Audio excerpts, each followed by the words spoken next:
Hi friends, అందరికీ నమస్కారం. Welcome to my channel SS study circle. Sorry friends, video కొంచెం లేట్గా అప్లోడ్ చేసినందుకు. ఈనాడు పేపర్లో వచ్చేటువంటి ముఖ్యమైన కరెంట్ అఫైర్స్ అని ప్రతిరోజు కూడా మన ఛానల్లో చర్చిస్తున్నాం.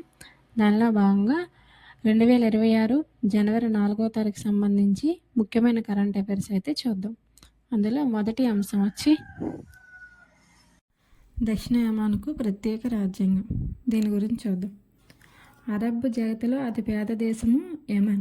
ఇక్కడ మరణకాండకు కారణమైనటువంటి అంతర్యుద్ధాలు అనేవి జరిగేవి. దానికి ఆ అంతర్యుద్ధం అనేది మరో మలుపు కూడా తిరుగుతుంది. అయితే దీన్ని వేర్పాటువాద ఉద్యమంలో భాగంగా ఎస్టీసీ అంటే సదరన్ ట్రాన్స్నల్ కౌన్సిల్ దీనికి యుఏఈ మద్దతు అనేది ఇస్తుంది. అయితే ఈ ఎస్టీసీ అనేది దక్షిణ యమాన్ ప్రాంతానికి ప్రత్యేక రాజ్యాంగాన్ని అయితే ప్రకటించింది. అయితే ఈ దక్షిణ యమాన్కు ఈ ప్రత్యేక రాజ్యాంగం అనేది ఏ విధంగా చెప్పారంటే స్వతంత్రం ప్రకటించడంతో సమానము అనేసి ఈ ఎస్టీసీ అనేది చెప్పడం జరిగింది. అయితే దీన్ని ఇరాన్కి మద్దతుగా ఉన్నటువంటి హూతీలు ఉంటారు కదా, వాళ్ళను కూల్చివేసి యమన్ ప్రభుత్వాన్ని మరికొంచెం పునరుద్ధరించడానికి లక్ష్యంగా పెట్టుకొని అయితే ప్రకటించడం జరిగింది. అదేవిధంగా ఇది అనేది 2 సంవత్సరాల అమల్లో ఉంటుందని ఎస్టీసీ అధినేత అయినటువంటి అడారుస్ అల్ జుబైదా అనే అతను ప్రకటించడం జరిగింది. అయితే దీనికి సంబంధించి క్వశ్చన్ ఏ విధంగా అడగవచ్చు అంటే, ఇటీవలి ఎస్టీసీ ఏ దేశానికి ప్రత్యేక రాజ్యాంగాన్ని ప్రకటించింది? ఆన్సర్ వచ్చి దక్షిణ యమాన్కి. నెక్స్ట్ అంశం బుద్ధుడు అందరివాడు. అయితే దీని గురించి చూద్దాం. అయితే 1898లో భారత్ నేపాల్ సరిహద్దుల్లోని పిపారహ్వా వద్ద బయటపడిన బుద్ధ అవశేషాలు అంతర్జాతీయ ప్రదర్శనను అయితే ప్రారంభించారు. అయితే ఈ ప్రదర్శనని the light and the lotus the relics of the awakened one అనే శీర్షికతో ఎక్కడంటే ఢిల్లీలోని కిలారాయ్ పెదౌరా అనే దగ్గర అయితే ఈ అంతర్జాతీయ ప్రదర్శనలు అయితే నిర్వహించారు. అయితే ఈ ప్రదర్శనకి నరేంద్ర మోడీ అనేవారు పాల్గొన్నారు. ఈ కార్యక్రమంలో భాగంగా నరేంద్ర మోడీ కొన్ని విషయాలు కూడా చెప్పడం జరిగింది. అయితే బుద్ధుడు అందరివాడని చెప్పారు. అదేవిధంగా అవి మన ఘనమైన వారసత్వ సంపద, నాగరికతలో భాగమని కూడా చెప్పడం జరిగింది.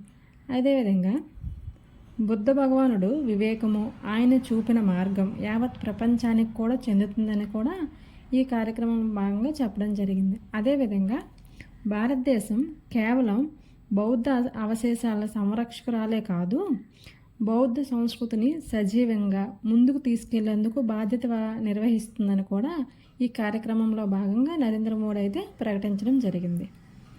అయితే ఈ బుద్ధ అవశేషాలు ఎక్కువ ఎక్కడంటే ఈ బుద్ధులు నివసించేటువంటి వియత్నాం, థాయిలాండ్ తదితర దేశాల్లో అయితే ఎక్కువగా కనిపిస్తూ ఉంటాయి.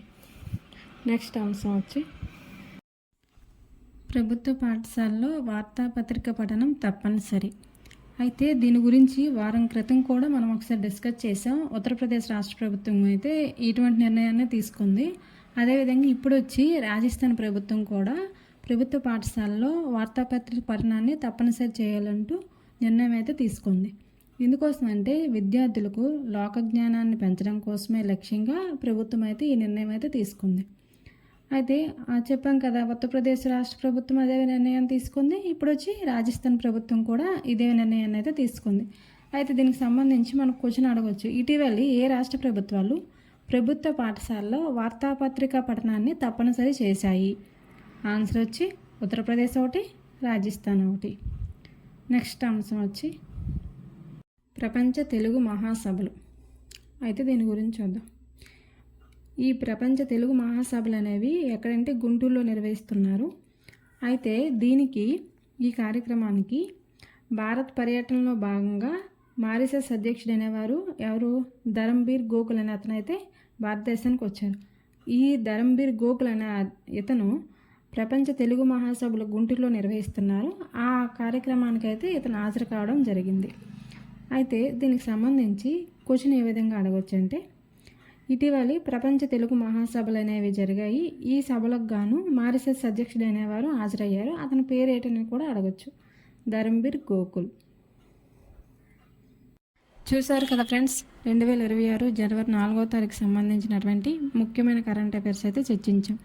ఇదే విధంగా ప్రతిరోజు కూడా మన ఛానల్లో ఈనాడు పేపర్లో వచ్చేటువంటి ముఖ్యమైన కరెంట్ అఫైర్స్ అయితే చర్చిస్తున్నాం.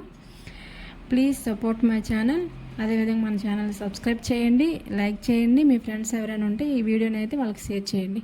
Thank you for watching my channel. Thank you.